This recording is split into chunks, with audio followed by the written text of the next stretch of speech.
अरे ये क्या? ये बकरी मेरी तरफ क्यों भाग कर आ रही है? आखिर ये बकरी है किसकी? लखन परेशान हो ही रहा होता है कि वही बकरी दौड़ते हुए लखन के सामने आकर खड़ी हो जाती है। उसी पल लखन की सारी बकरियां घबराकर इधर-उधर भाग जाती हैं। हे भगवान, ये क्या हो गया? तुम मेरे पास क्यों आई? देखो, तुम्हारी वजह से मेरी सारी बकरियां भाग गईं। लखन इधर-उधर दौड़ता है। अरे रुक जा, कहाँ गई? कहाँ गई मेरी बकरियां? कहते कहते लखन परेशान होकर रुक जाता है और अपनी सारी बकरियां ढूंढने लगता है। कई घंटे बीत जाते हैं लेकिन एक भी बकरी नहीं मिलती। आखिरकार लखन थककर जमीन पर बैठ जाता है और फूट फूट कर रोने लगता है। हे भगवान, ये क्या हो गया? मेरी पूरी 10 बकरियां थीं और एक भी नहीं दिख रही। पता नहीं सब कहां चली गईं। उसी समय वही बकरी जाकर फिर से लखन के सामने खड़ी हो जाती है। तुम्हारी वजह से मेरी सारी बकरियां भाग गईं। लेकिन चलो, कोई बात नहीं। सब बकरियां चली गईं, लेकिन तुम्हें तो मैं नहीं छोड़ूंगा। तुम्हें तो मेरे पास चलना ही होगा। लखन उस बकरी को पकड़ता है और अपने घर ले आता है। तभी एक गांव वाला आता है। अरे लखन, तेरे पास तो पूरे 10 बकरियां थीं। तूने सारी बकरियां क्या कर दी? लगता है सारी बकरियां बेचकर खा गया होगा। माँ बाप नहीं है तो कुछ तो शर्म कर ले। अपने माँ बाप की सारी पूंजी भी बेचकर खा गया। अरे मेरा दिमाग पहले से ही खराब है और ऊपर से तुम आकर और दिमाग खराब कर रहा है। जा यहां से। हाँ, बकरी चराते चराते तेरा दिमाग भी खत्म हो गया होगा। हरी हंसते हुए चला जाता है। लखन गुस्से और दुख में बकरी की तरफ देखता है। देख, तेरी वजह से मेरी सारी बकरियां गुम हो गईं। गांव वाले समझ रहे हैं कि मैंने सब बेच कर खा लिया। मैं तुम्हें छोड़ूंगा नहीं। रुक जा पहले। लखन एक छड़ी उठाकर लाता है और बकरी को मारने लगता है। बकरी की आंखों से आंसू बहने लगते हैं। कई घंटों तक लखन बकरी को बेरहमी से मारता है और वो बुरी तरह जख्मी हो जाती है। हे भगवान, अब मैं क्या करूं? इसे तो मैंने मार ही दिया, लेकिन अब मुझे दूध चाहिए। मेरी बकरियां भी नहीं रहीं। चलो इसी से दूध निकाल कर देखता हूं। शायद ये दूध दे दे। लखन बाल्टी लेकर आता है और बकरी का दूध निकालने लगता है। चलो, कम से कम दूध तो दे दिया।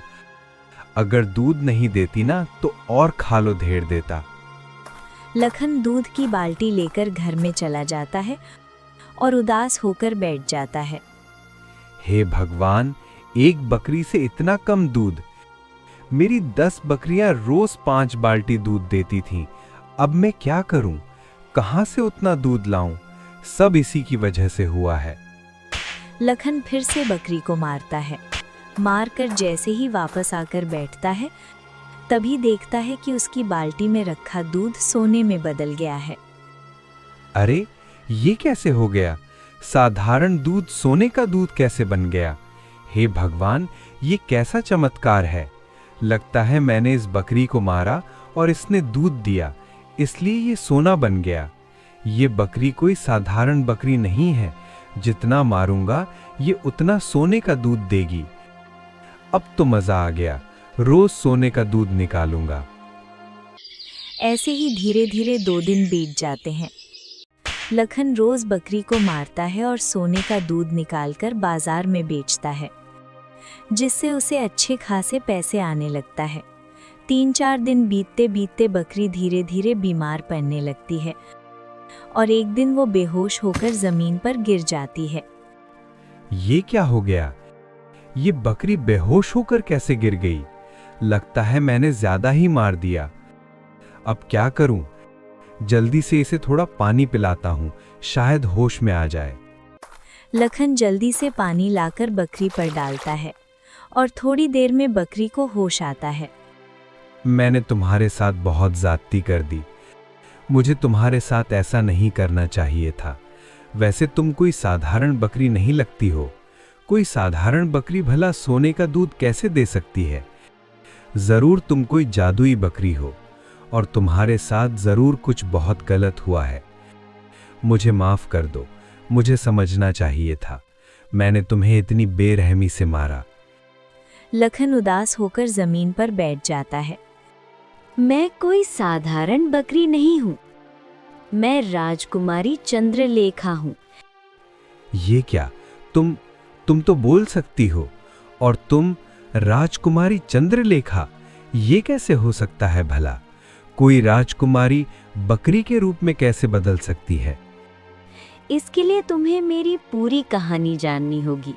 ये उस समय की बात है जब मैं अपने माता पिता के साथ राजमहल में रहती थी। महाराज, अब हमें राज्य के उत्तराधिकारी की घोषणा कर देनी चाहिए। मैं भी यही सोच रहा हूँ राजकुमार। किशोर में न बुद्धि है, न कला, न व्यवहार। ऐसे में राज्य की बागडोर चंद्रलेखा को ही देनी होगी। हाँ महाराज, आप ठीक कहते हैं। मैंने भी यही सोचा था कि मेरी एक ही पुत्री है। अगर छोटी रानी से राजकुमार पैदा होगा तो हम राज्य की पूरी बागडोर उसे सौंप देंगे। लेकिन राजकुमार किशोर किसी भी जिम्मेदारी के योग्य नहीं है। हमारी बेटी में सभी गुण हैं। वो तलवारबाजी भी बहुत अच्छे से जानती है और लोगों से बातचीत भी समझदारी से करती है। प्रजा भी हमारी बेटी को पसंद करती है और राजकुमार किशोर को कोई पसंद नहीं करता। इसलिए मेरी भी यही राय है कि इस राज्य की महारानी राजकुमारी चंद्रलेखा ही बने। हाँ, तुम बिल्कुल ठीक कह रही हो और दरबार के सभी सदस्य भी यही फैसला कर चुके हैं। इस राज्य की अगली महारानी राजकुमारी चंद्रलेखा ही होगी। ये सारी बातें दरवाजे के पीछे खड़ी छोटी रानी सुप्रिया सुन लेती है। अच्छा, तो ये लोग मेरे बेटे को राजा नहीं बनाना चाहते। ये मैं कभी नहीं होने दूंगी। फिर गुस्से में अपने कमरे में आकर बैठ जाती है। तभी किशोर आता है। क्या हुआ माँ? देखा, तुम्हारी हरकतों की वजह से अब कोई तुम्हें राजा नहीं बनाना चाहता है। नहीं, ऐसा नहीं हो सकता। मैं किसी भी हालत में चंद्रलेखा को उत्तराधिकारी नहीं बनने दूंगा। मैं उसे मार दूंगा। अरे मूर्ख, तुम्हारा इसी वजह से महाराज तुम्हें राजा नहीं बनाना चाहते हैं। हमें उसे मारना नहीं है और जिंदा भी नहीं रखना है। अगर तुमने उसे मारा तो महाराज तुम्हें भी नहीं छोड़ेंगे। हमें दिमाग से काम लेना होगा। कल तुम जंगल जाना, वहां एक ज्ञानी बाबा रहते हैं जो किसी को भी जानवर में बदलने की शक्ति देते हैं। मैंने उनसे बात कर ली है। पर माँ, मेरे पास तो धन नहीं है। अच्छा ठीक है, रुको, मैं अभी धन लेकर आती हूँ। सुप्रिया अपनी तिजोरी खोलती है और ढेर सारे सोने के सिक्कों से भरा एक थैला निकालती है और किशोर के हाथ में देती है। देखो, इसमें ढेर सारे खजाने हैं। ये थैला ले जाकर तुम उस ज्ञानी बाबा को दे देना और वो ज्ञानी बाबा तुम्हें वो चीज दे देगा। मैं पहले ही उससे मिलकर आ चुकी हूँ, तुम्हें देखते ही पहचान लेगा। ठीक है माँ, तो फिर मैं आज ही जाता हूँ। फिर किशोर धन लेकर वहां से निकल पड़ता है और घने जंगल की ओर चला जाता है। चलते चलते वो जंगल के भीतर एक पुरानी कुटिया के पास पहुंच जाता है। कुटिया के अंदर ज्ञानी बाबा बैठे होते हैं। जैसे ही वो किशोर को देखते हैं, जोर जोर से हंसने लगते हैं। आप मुझे देखकर हंस क्यों रहे हैं?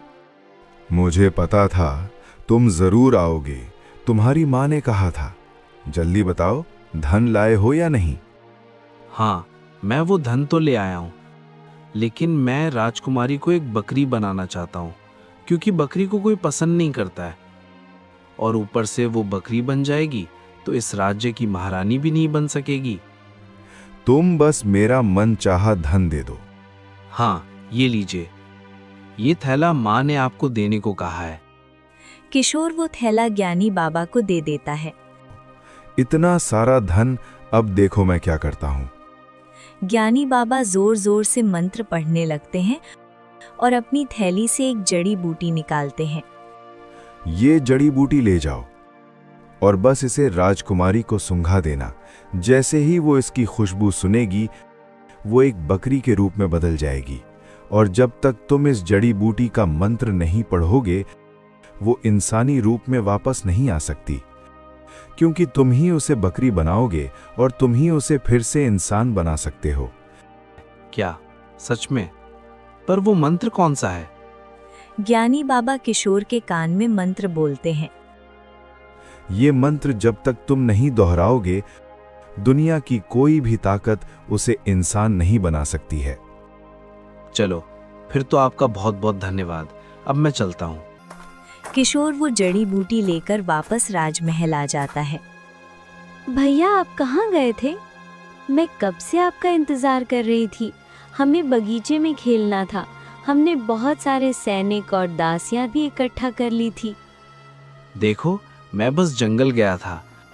वहाँ एक बहुत सुंदर फूलों का बाग देखा है, जिसे तुम देखते ही बहुत खुश हो जाओगी। क्या सच में? फिर आप अकेले क्यों गए? मैं भी आपके साथ चलती। इसमें कौन सी बड़ी बात है? तुम चलो, अभी मैं तुम्हें वहीं जंगल का बाग दिखाता हूँ। चंद्रलेखा किशोर के साथ घने जंगल में पहुंच जाती है। भैया, यहाँ तो कुछ भी नहीं है। फिर फूलों का बाग कहाँ है? आपने मुझे यहाँ क्यों ले आए? अच्छा ठीक है, देखो, फूलों का बाग थोड़ा आगे है, लेकिन ये देखो, ये जड़ी बूटी मैंने इसी जंगल से ली है। इसकी खुशबू ऐसी है कि अगर तुमने एक बार सूंघ ली तो पूरी जिंदगी इसकी खुशबू तुम्हारी नाक में रहेगी। क्या सच में ऐसा भी होता है? हाँ, ये ज्ञानी बाबा ने मुझे दी है। मैं ये किसी को नहीं देता, सिर्फ अपने पास ही रखता हूँ। मैंने तो अपनी माँ को भी नहीं दिया है। तुम एक बार सूंघ कर देखो, बहुत अच्छा लगेगा। हाँ भैया, क्यों नहीं, मैं अभी सूंघ कर देखती हूँ। जैसे ही चंद्रलेखा जड़ी बूटी सूंघती है, तेज रोशनी फैलती है और वो एक बकरी के रूप में बदल जाती है। ये क्या भैया, मैं बकरी कैसे बन गई हूँ? नहीं, ये नहीं हो सकता है। अब तुम हमेशा एक बकरी के रूप में रहोगी, और अगर तुम राजमहल भी गई तो कोई तेरी बातों पर यकीन नहीं करेगा। समझ गई ना? और जब तक मैं मंत्र नहीं पढ़ूंगा, तुम इंसान नहीं बन सकती। अब इस राज्य का महाराज मैं बनूंगा, तुम नहीं। तब से मैं इसी बकरी के रूप में कैद हूँ और मैं इससे आजाद नहीं हो सकती हूँ। आप एक राजकुमारी हैं और आपके साथ मुझे वक्त बिताने का मौका मिला, ये मेरे लिए सौभाग्य की बात है। लेकिन उससे पहले मुझे माफ कर दीजिए। मुझे पहले से कुछ पता नहीं था और मैंने आपको बहुत मारा पीटा। कोई बात नहीं, ये सब अनजाने में हुआ था। तुम्हें थोड़ी ना पता था कि मैं राजकुमारी हूँ। ठीक है, अब कुछ भी हो जाए, मैं आपको आजाद करूंगा। बताइए मुझे क्या करना होगा। इस जादू को तोड़ने का उपाय केवल राजकुमार किशोर के पास है। उसके सिवा कोई मुझे इंसानी रूप नहीं दे सकता। तो मैं महाराज के पास जाकर ये सच बताऊंगा। महाराज आपको ढूंढ ढूंढ कर परेशान हो रहे होंगे। हाँ, तुम ठीक कह रहे हो। अगर पिताजी ने मुझे पहचान लिया तो वो राजकुमार से कहकर मुझे इंसानी रूप दिला सकते हैं। फिर लखन राजमहल पहुंच जाता है। तुम कौन हो और यहाँ क्या कर रहे हो? महाराज, मेरी बातों पर यकीन करिए। राजकुमारी चंद्रलेखा, जो इतने दिनों से गायब हैं, वो मेरे घर में एक बकरी के रूप में है। आप उन्हें फिर से इंसानी रूप में ला सकते हैं। ये सुनते ही राजा और मंत्री जोर जोर से हंसने लगते हैं। अरे बेवकूफ कहीं के, हमें पता है कि राजकुमारी कई दिनों से लापता है। हमने हर जगह ढूंढा, लेकिन वो नहीं मिली। इसका मतलब ये नहीं कि तुम किसी बकरी को लाकर उसे राजकुमारी बता दो। तुम्हारी हिम्मत कैसे हुई मेरी बेटी की तुलना एक बकरी से करने की? इस पागल को यहाँ आने की इजाजत किसने दी? इसे बाहर फेंक दो। नहीं महाराज, मैं सच कह रहा हूँ। राजकुमारी चंद्रलेखा को बकरी बनाने वाला कोई और नहीं, बल्कि राजकुमार किशोर है। ये बात राजकुमार किशोर दूर से सुन लेता है। किशोर अपने मन में, इसे कैसे पता चला कि मैंने राजकुमारी को बकरी बनाया है? कहीं ये सच तो नहीं बोल रहा? नहीं, मुझे इसे झूठा साबित करना होगा। किशोर गुस्से में आता है और लखन को जोरदार थप्पड़ मार देता है। तुम्हारी इतनी हिम्मत, तुमने मुझ पर इतना बड़ा झूठा इल्जाम लगाया। लगता है मेरी बहन को इसी ने अगवा किया है। इसे जान से मार दो। नहीं, रहने दो। ये कोई पागल है जिसने अपनी याददाश्त खो दी है। मंत्री जी, इसे उठाकर राजमहल से बाहर फेंक दीजिए और ध्यान रहे ये दोबारा यहाँ ना आए। मंत्री लखन को खींचते हुए बाहर ले जाते हैं। ये सब देखकर महारानी निर्मला फूट फूट कर रोने लगती हैं। मेरी बेटी पता नहीं कहाँ और किस हालत में होगी। मुझे उसकी बहुत याद आ रही है महाराज। किसकी बुरी नजर लग गई मेरी बेटी पर? तभी छोटी रानी सुप्रिया आ जाती है। मुझे माफ कर दो दीदी, मैं भी अपने सभी गुप्तचरों से राजकुमारी चंद्रलेखा का पता लगवा रही हूँ, लेकिन उसका कोई पता नहीं चल रहा। लेकिन महाराज, हमें कुछ तो फैसला लेना ही होगा। इस राज्य का नियम होता है कि जैसे ही राजकुमार 20 वर्ष का हो जाता है, उसे राज्य का उत्तराधिकारी घोषित करना होता है। इसलिए अब राजकुमार को उत्तराधिकारी घोषित कर दीजिए। ठीक है रानी सुप्रिया, तुम सही कह रही हो। मैं आने वाली त्रयोदशी के दिन राजकुमार को इस राज्य का उत्तराधिकारी घोषित कर दूंगा। लेकिन महाराज, ये हमारे राज्य के लिए बहुत बुरा होगा। दरबार में मौजूद सभी लोग परेशान हो जाते हैं। वहीं दूसरी ओर लखन उदास मन से घर लौट आता है। क्या हुआ लखन? तुम बहुत परेशान लग रहे हो। मैं महाराज के पास जाकर सारी सच्चाई बताई, लेकिन किसी ने मेरी बातों पर यकीन नहीं किया। उल्टा महाराज ने मुझे पागल घोषित करके महल से बाहर निकाल दिया और आपका भाई राजकुमार किशोर, उसने आकर मुझे जोरदार थप्पड़ भी मारा। तुम्हारी बातों पर कौन यकीन करेगा कि एक इंसान बकरी बन गया है? कोई इस बात पर विश्वास नहीं करेगा। तो फिर मैं क्या करूं? तुम्हें किसी भी तरह राजकुमार किशोर को अपनी बातों में उलझाना होगा और उसे यहाँ इस घर के पास लाना होगा। फिर उसे वही मंत्र बुलवाना होगा जिससे मैं फिर से इंसानी रूप में आ सकूं। अब यही एक रास्ता बचा है। ठीक है, वैसे भी वो मोटी बुद्धि का है, उसे बेवकूफ बनाना आसान होगा। फिर वो दिन बीत जाता है। अगली सुबह होते ही लखन बाजार से एक साधु की वेशभूषा खरीदता है और साधु का रूप धारण करके वो राजमहल की ओर चल पड़ता है। साधु महाराज, कहिए कैसे आना हुआ मेरे राज्य में? महाराज, राजकुमार किशोर की जिंदगी में बहुत बड़ा मुसीबत आने वाला है। जैसे ही ये राज्य का राजा बनेगा, उसकी सारी ग्रहण भारी होगी। नहीं, ऐसा नहीं हो सकता। मेरे पुत्र पर कोई विपत्ति नहीं आ सकती। बताइए मुझे क्या करना होगा। मैं अपने पुत्र के लिए कुछ भी करने को तैयार हूँ। तुम्हारे बेटे ने बहुत बड़ा अपराध किया है, जिसकी प्रायश्चित सिर्फ वही कर सकता है।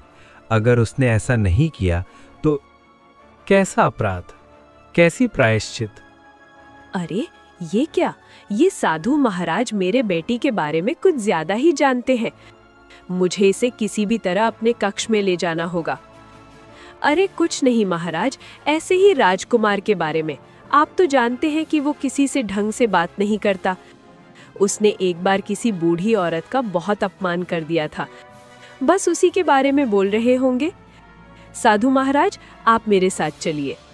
लखन अपने मन में, फंस गई मेरे जाल में। अच्छा ठीक है साधु महाराज, जाइए। मेरे बेटे को सही राह दिखा दीजिए। इस राज्य का होने वाला महाराज है, तो थोड़ा अच्छे से रास्ता दिखा दीजिए।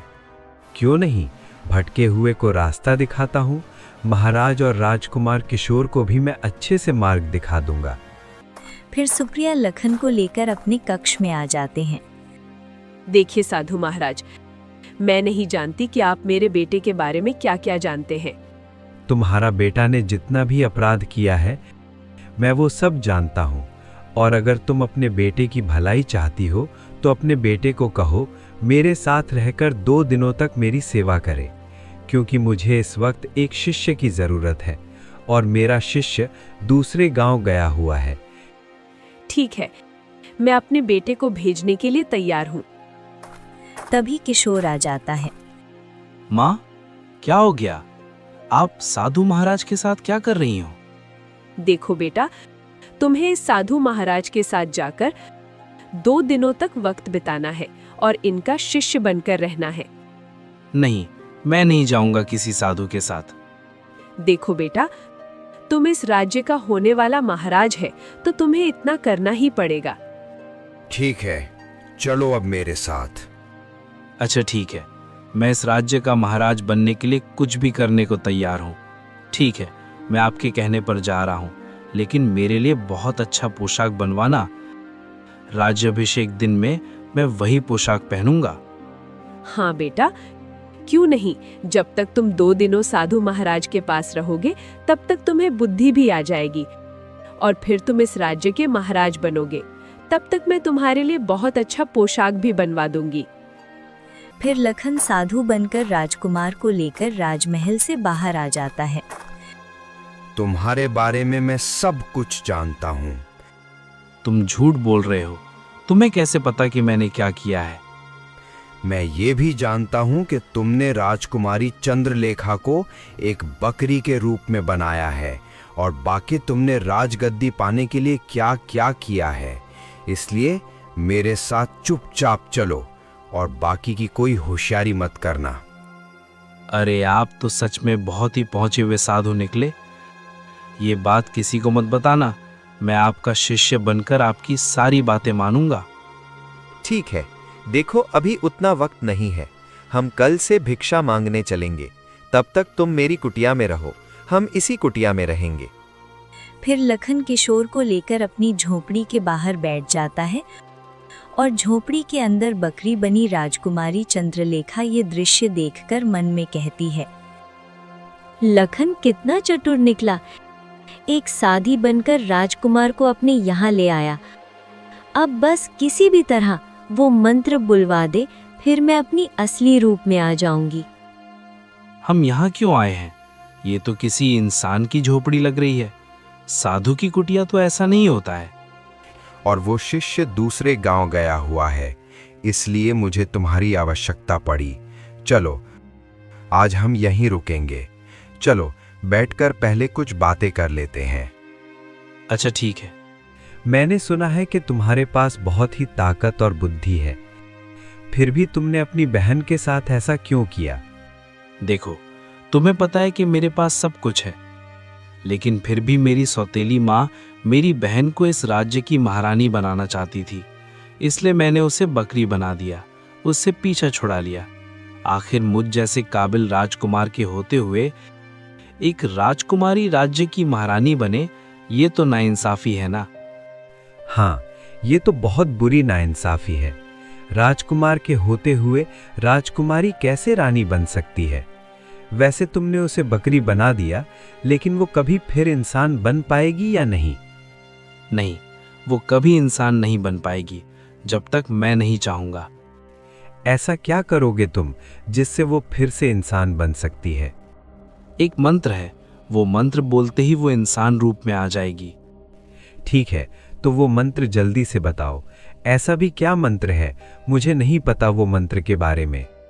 नहीं, मैं ये मंत्र आपको नहीं बता सकता हूं। देखो, अगर तुमने ऐसा नहीं किया तो मैं तुम्हें श्राप दे दूंगा और तुम्हारी सारी सच्चाई जाकर तुम्हारे पिताजी और सबको बता दूंगा। ठीक है, अगर आप इतना ही जिद कर रहे हैं तो मैं बताने के लिए तैयार हूं। फिर किशोर वो मंत्र बोलता है। जैसे ही बोलता है, घर के अंदर तेज रोशनी फैलती है और बकरी राजकुमारी चंद्रलेखा में बदल जाती है। और जैसे ही घर से बाहर आती है, चंद्रलेखा, तुम इस घर में क्या कर रही थी? नहीं, ऐसा नहीं हो सकता। तो तुमने मुझे धोखा दिया। तभी लखन अपनी नकली दाढ़ी मूछें हटा देता है और हंसने लगता है।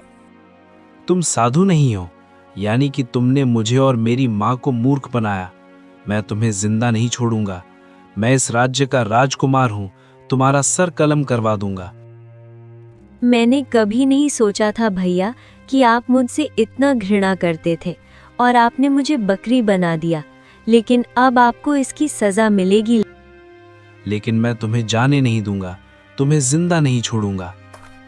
किशोर चंद्रलेखा को पकड़ने जाता है। तभी लखन जोरदार थप्पड़ किशोर को मार बैठता है। अगर तुमने राजकुमारी को छूने की भी कोशिश की तो तुम्हारे हाथ पैर तोड़कर यहीं मिट्टी के नीचे दफन कर दूंगा, किसी को पता भी नहीं चलेगा। नहीं नहीं, तुम ऐसा नहीं कर सकते। मुझे तुमने थप्पड़ क्यों मारा?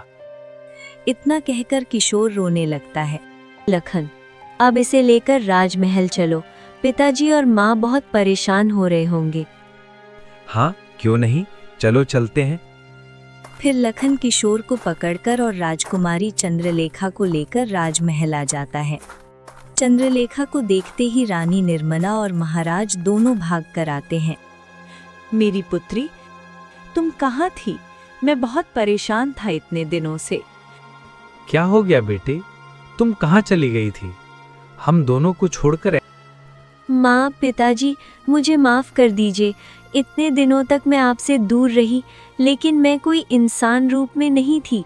मैं एक बकरी बनी हुई थी और मुझे बकरी बनाने वाला कोई और नहीं बल्कि ये राजकुमार किशोर ही था। ऐसे कैसे हो सकता है? तुम बकरी के रूप में थी? हाँ महाराज, मैं आपको यही बोलने आया था, लेकिन अब देखिए मैं आपकी राजकुमारी को सही सलामत लाया हूँ। पर यह कैसे हो सकता है? किशोर, सच सच बताओ, आखिर तुमने मेरी बेटी के साथ ऐसा क्या किया था जिससे ये बकरी बन गई थी? अगर तुमने सच नहीं बताया तो तुम्हें इस राज्य का राजा नहीं बल्कि अब जिंदगी भर कारावास में गुजारना पड़ेगा। इसलिए बताओ, तुमने ऐसा क्यों किया? नहीं, मैंने ऐसा कुछ नहीं किया। ये सब मेरी माँ सुप्रिया ने किया है। वो बस राजकुमारी को इस राज्य की महारानी नहीं बनने देना चाहती थी और मैं इस राज्य का महाराजा बनूं, ये चाहती थी। इसलिए मैंने भी अपनी माँ के साथ मिलकर राजकुमारी को एक बकरी के रूप में बदल दिया, एक ज्ञानी बाबा की जड़ी बूटी से। तुमने बहुत गलत किया मेरी बेटी के साथ। सैनिक, सुप्रिया को लेकर आओ। रानी सुप्रिया अपने मन में, क्या राजकुमारी फिर से इंसान नहीं बन सकती? रानी सुप्रिया, तुम्हारे रचे हुए संयंत्र सब आप सबके सामने आ चुके हैं।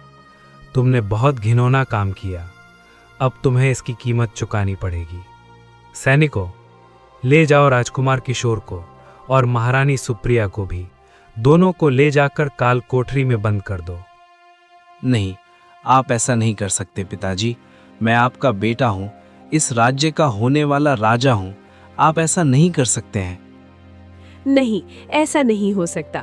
मुझे माफ कर दीजिए महाराज, मुझसे गलती हो गई। मैं अंधी हो गई थी सत्ता के लालच में। हम दोनों को एक मौका दीजिए। मैंने कभी नहीं सोचा था सुप्रिया कि तुम मेरी बेटी से इतना नफरत करोगी। मैं हमेशा तुम्हारे बेटे को सही रास्ता दिखाने की कोशिश करती रही जब वो बार बार गलत रास्ते पर जा रहा था। मैंने अपनी बेटी को इस राज्य की महारानी बनाने के बारे में सिर्फ इसलिए सोचा था ताकि राज्य सही हाथों में रहे, लेकिन तुमने मेरे बेटी के साथ इतना बुरा किया है कि मैं तुम्हें कभी माफ नहीं कर सकती। निर्मला की आंखों में आंसू आ जाते हैं। सैनिक आगे बढ़ते हैं और सुप्रिया और राजकुमार किशोर को पकड़कर वहां से ले जाने लगते हैं। मुझे माफ कर दो लखन, मैंने तुम्हारी बातों पर भरोसा नहीं किया, लेकिन आज तुम्हारी वजह से मेरी बेटी सही सलामत मेरे सामने खड़ी है। कोई बात नहीं महाराज, ये सब एक गलत फहमी थी। मुझे भी शुरू में यकीन नहीं था और मुझसे भी राजकुमारी के साथ कुछ व्यवहार में गलती हुई थी। कोई बात नहीं, बीते हुए पलों को भूल जाइए। जो सामने है उसी पर ध्यान देना चाहिए, वही सबसे ज्यादा मायने रखता है। तुमने बहुत बड़ा और नेक काम किया है लखन, इसीलिए मैं चाहता हूं कि तुम्हारा विवाह अपनी बेटी राजकुमारी चंद्रलेखा से कर दूं। महाराज, आप ये कैसी बातें कर रहे हैं? मैं तो एक साधारण चरवाहा हूँ, भला मैं राजकुमारी से विवाह कैसे कर सकता हूँ? तुम्हारी वजह से मेरी बेटी आज सही सलामत हमारे सामने खड़ी है। तुम मेरी बेटी के पति बनने के पूरी तरह योग्य हो। हाँ लखन, मैं भी आपसे विवाह करना चाहती हूँ। तो फिर ये तय रहा, कुछ ही दिनों में तुम दोनों का विवाह होगा और उसी के साथ मैं राजकुमारी चंद्रलेखा का राज्याभिषेक भी कर दूंगा।